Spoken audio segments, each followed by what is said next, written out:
So kind of the way that our story starts is that I've always loved design and real estate, right? So like we've done the Asbury Design House, that's our company. So we've had that for like 4 or 5 years and just done design as a hobby, if you will. Mm-hmm. And we started realizing with all of these kids, we have 3 now, it's hard. It's hard to meet up with clients. It's hard to give them everything they need. Plus I have a full-time job, which I'm dedicated to. And so that solely the design business fell on the evening and weekends. So we did our first flip this last year. That was great. It was fun. We learned a lot, which got me kind of into wholesaling. I thought, well, gosh, if I could just find a few of these deals and properties myself, Brett Snodgrass over there at Simple Wholesaling, and Brian, those guys have been awesome. But if I can just source a few deals every year, it doesn't have to be a lot, that'd be awesome. Mm-hmm. So we heard through his podcast, your DealMachine app. Yeah. And now I have a mentor. His name is Brent Daniels, TTP. Yeah. Yep. Yeah. He's great. And so I've been kind of getting mentorship from him, while Brett Snodgrass has kind of walked alongside us if we have any, off the cuff questions. And we happened to download the app, and literally on May, I think 6th, we saw a house. We took maybe 100 pictures of some different properties in the Indianapolis area. The mailers went out on May 12th. So the homeowner got the mailer. May 21st, we had the contract signed. And then May 28th, I had it sold. Wow. All in a That's month. crazy. It was our first deal. Yeah. That's awesome. And what was the story with the seller? Like, why did they want to sell the property? So good question. So my husband, it's funny, he's a fireman in Noblesville, Indiana. Mm-hmm. And so, right, like he's never called on this house before, but he just knows some of the properties that are run down. And so he's seen this house. He just took a picture of it on the DealMachine app. And the story was this home this family grew up in, but the father had passed away a few years ago. And so they'd never really done anything with it. They turned it into a rental. It was kind of a bad deal. I mean, the tenants were awful. They weren't paying. I know they got evicted. There might have been some drug activity there. Okay. Not that I had witnessed, but he just wanted to shed the property. He's like, whatever, what would you give me? We made him an offer. We negotiated a little bit and we made it happen in a day. That's incredible. I love that happened within 100, properties that you guys took a picture of. Usually it takes more. We always give advice and say, guys, find at least 200 of these properties, because sometimes it takes more. But that's awesome. I think great success story, obviously. And what was like the negotiation point that you guys had? So what's so funny about this, because I've learned a lot from Brent Daniels and then Brett, it all happened over text message. Okay. The whole negotiation. 100%. Yes. Yeah. All over text. So literally, you're like our dialing system. Just reached out to him. He said, hey, I got like a property, or I got this card in the mail. Like, yep, that was from us. He's like, do you want to take a look at it? And I'm like, I'd love to. We can come over tonight. We got a sitter for the kids. We went over there. I'm like, do you want to meet me there? And he said, no, just look in the windows. What you see is what you'll get. It's literally like 500 square feet. So he was right. We looked in the windows, and it's always weird to go up to a property that's not yours to kind of like stick it out. But it does feel weird. Yeah. Doesn't it? I'm like, it does. Stalker. So we went and checked out the property. He wasn't even there. And he's like, if you're interested, let me know. I'm like, I think we are. And so I just asked him, like, what's the situation? Do you have back taxes on it? And he's like, we do. We owe like $5,000 in back taxes. And I said, well, what if we can take care of that for you? So I just basically tried to meet him where he was. And we addressed all of his concerns, and we came over, I think it was like that next night or two. So let's sign up for work, and it was done. It's amazing how when you find somebody that's really motivated, how easy it is. Yeah. Like I'm not saying like that was easy, right? You hustled, and it just, the way you're describing it now is like, you don't need a special script or anything. I feel like, you had the conversation via text, and then you came to an agreement. And that's great. I love it. The biggest thing I could say is just to be yourself, like be authentic, truly be in it for them. Because as I look back on the deal, I'm sure we could have gotten it for less, but I'm like, what can we bless you with? Like, what do you need in your pocket? And so we probably give him a little bit more than what he would have taken. But I just feel like at the end of the day, if you're doing the right thing, you're helping out somebody who's really in need. I know Mm-hmm. for sure, like he's told me he's taking that money and he's paying off the taxes to his mom's house because they're back like $5,000. And then he'll have extra money to spare. But you just know, like, as long as you look at it from multiple lenses, not just yours as the Mm-hmm. deal maker or the wholesaler, that you're going to bless somebody else in the midst. Absolutely. And what was the spread on that deal for you guys? What were the numbers? How was that broken down? So it's crazy. So this property we actually got for 13,000, Okay. and the back taxes and that were like 5,000 extra. So out the door, everything close to 18. Yep. And we sold it for about 35. That's great. So yeah, I think with closing costs and that, actually, it's going to be closer to 20,000. So yeah. Mm-hmm. I And don't want to make it out to be, super easy because we've done a lot, like you said, behind the scenes, but this one deal was. right. Yeah, I definitely didn't want to discredit you and the work that you've done in advance. You kind of preloaded the work though, right? You had these mentors, you were working with Brent Daniels, you had been working with Brett. And so by the time that conversation came, then it was very easy because you had prepared.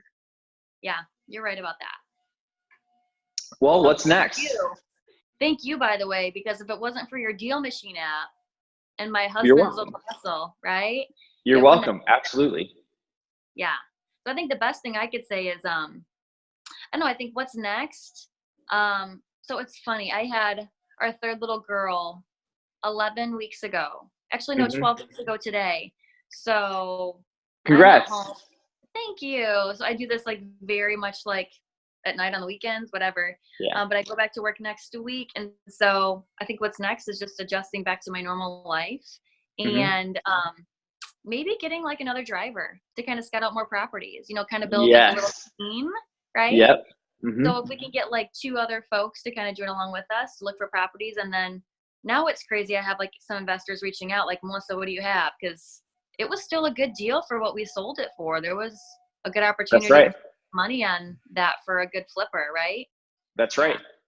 When that person has a rundown house, they have to either sink the money into it or they've got to sell it at a discount. And so you provide, time and convenience, and then you can make a good profit on it for providing that, right? And selling it to somebody who's looking for a lot of these types of properties.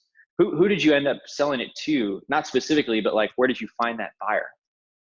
So good question. So our buyers list is, because I think we have like 800 folks on there now. And so I just sent out Wow. mass mail. Yeah. Yeah. So and we've been hustling for that too, like going to auctions and things like that. So, Mm-hmm. yeah, I just sent it out. He reached out to me and he's just such a cool guy. He's like, hey, I think I'm interested. Can I check it out? And I was Mm-hmm. honest with him. I'm like, listen, I do have a few other people that are interested as well.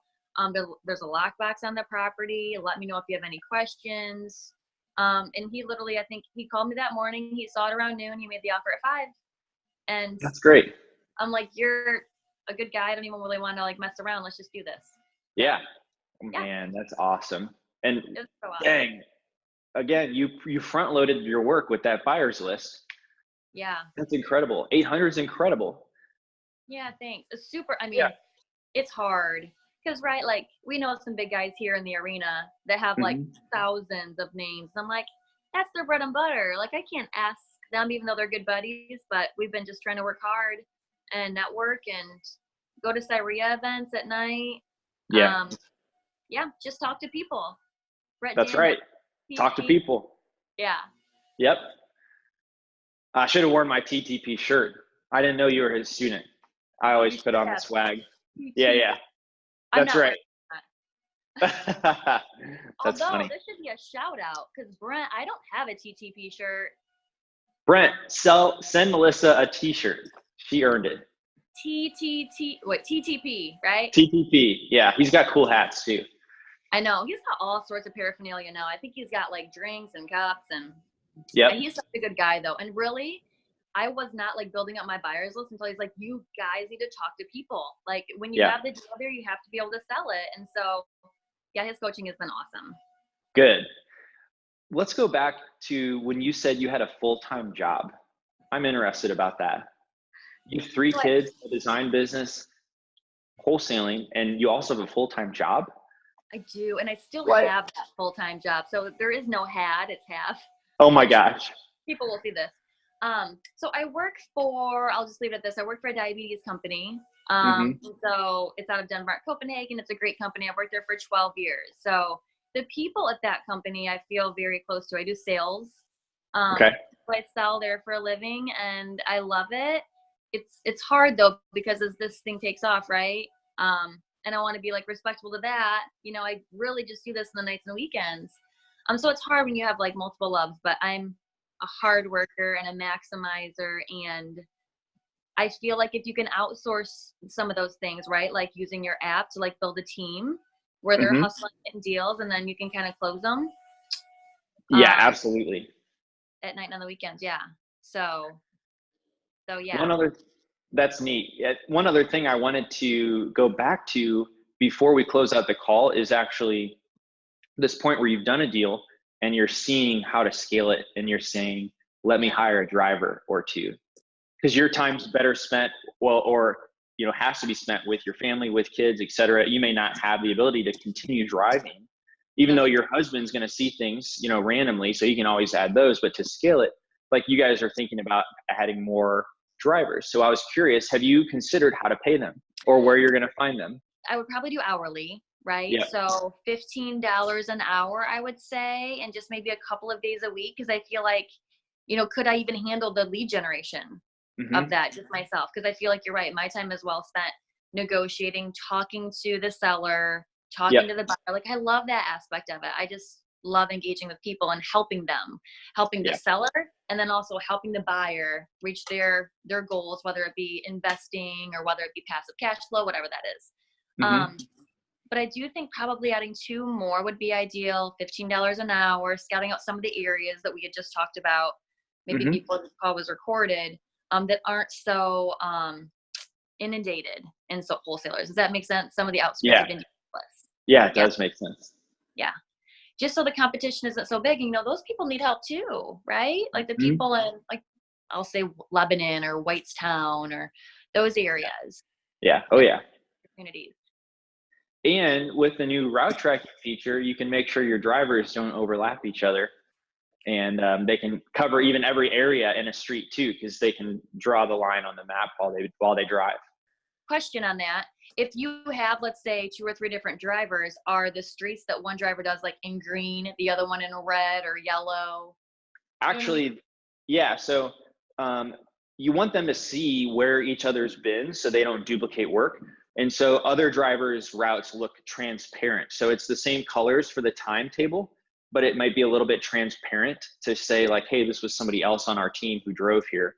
And then you can filter the map if you wanted to see like a specific route from a specific person at a time, like one at a time. That's so cool. I had a guy on the TTP team ask me, he's like, how do you like that DealMachine? And I'm like, I love it. It's great. Yeah. And so he was asking the sequences that we send out the mailers. And I just recommended the 21 days. So every 21 days, the mailers will go out. And then I just repeated it 6 times. I think your app recommends 10 or? Yeah, I think by default, well, we always say at least 3 times. Okay. At least 3. I think by default, it may have it like a 10 or 12 in there that you can change. You can always change. I just know from marketing, like from the past, like typically the magic number 7. So I feel like if I do 6 and I'm calling them at least once or twice just to kind of follow up on what they've received, like that's at least 7. Right. So. Yep. I think that's really smart. Did you guys incorporate cold calling as well as the mail? Yeah. Okay. When did you guys do that versus when you sent out the mail? So it's funny. So that mailer went out in May. We're calling on that. It's June 3rd today. So we've called on those, some of them, not all of them, honestly, because we haven't had time. But we call on those like within, I'd say between the first and second mailer. That's the goal. And then as we add to those, let's say this month we'll put in another couple hundred properties. We'll just kind of keep that flow going. Yeah. I should probably add more ASAP, actually. We're kind of behind. Add those properties. You've got to add them. Yeah, we do. We just added 50 more just a few days ago, but I haven't set the mailers out yet. So okay, cool. Yeah. Oh, well, as a special thank you for hopping on this call, I actually would love to cover those next round of mailers for you. And not only are they those postcards, but we're currently testing out a brand new mail piece that's actually written with a robot holding an ink pen. So Oh, very cool. on the envelope, it's like, it's an envelope, not a postcard as well. So here, I'll show you a preview of those if you want. Yeah, let me see that. And thanks. I didn't expect that at all. That's so nice. You're welcome. It's perfectly timed because we haven't released these mail pieces, and we're currently testing them. It's like the second month, and I've been using them, and I love them. Sweet. I love that they're like the next level of personalization. Yeah. That's what it's all about. Like, they test and market all of these things, from like the size of the envelopes to the shape of them and the flap on the back. Nuts.